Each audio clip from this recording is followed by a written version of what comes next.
అందరికీ నమస్కారం. చిన్నప్పుడు మా అమ్మమ్మ ఒక సామెత చెప్పేది, ఊర్లో పెళ్ళికి కుక్కల హడావిడి అని. ఇప్పుడు నేను ఇది కల్లారా చూస్తున్నానండి.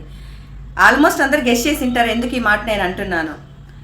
పక్క రాష్ట్రంలో టీవీకే పార్టీ గెలిస్తే ఆంధ్రప్రదేశ్లో ఉన్న వైసీపీ పేటీఎం బ్యాచ్ కార్యకర్తలు నాయకులు సంబరాలు చేసుకుంటున్నారు, కేకులు కట్ చేసుకుంటున్నారు, టపాసులు పేలుస్తున్నారు.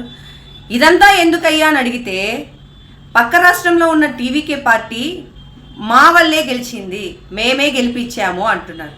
సిగ్గుందా ఈ వైసీపీ నాయకులకు కార్యకర్తలకు? సొంత రాష్ట్రంలో కనీసం ప్రతిపక్ష హోదా కూడా లేకుండా 151 నుంచి 11 సీట్లు ఇచ్చి చీ కొట్టి ఇంట్లో కూర్చోబెట్టారు.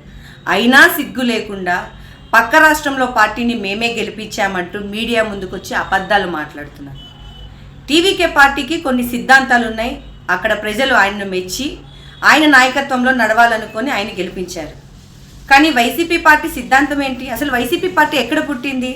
శవాల మీద పుట్టింది. వైసీపీ పార్టీ సిద్ధాంతం ఏంటి? అరాచకం, దాడులు, దందాలు. మీరా పక్క రాష్ట్రంలోని పార్టీని గెలిపించేది? జగన్మోహన్ రెడ్డి గారి ఫోటో పెట్టుకొని విజయ్ గారు గెలిచారంట. సొంత రాష్ట్రంలో ఎలాగో పరుగు పోయింది, పక్క రాష్ట్రంలో ప్రజలు నవ్వుతున్నారండి. అంతెందుకు, టీవీకే పార్టీ నాయకులు కార్యకర్తలు కూడా నవ్వుతున్నారు.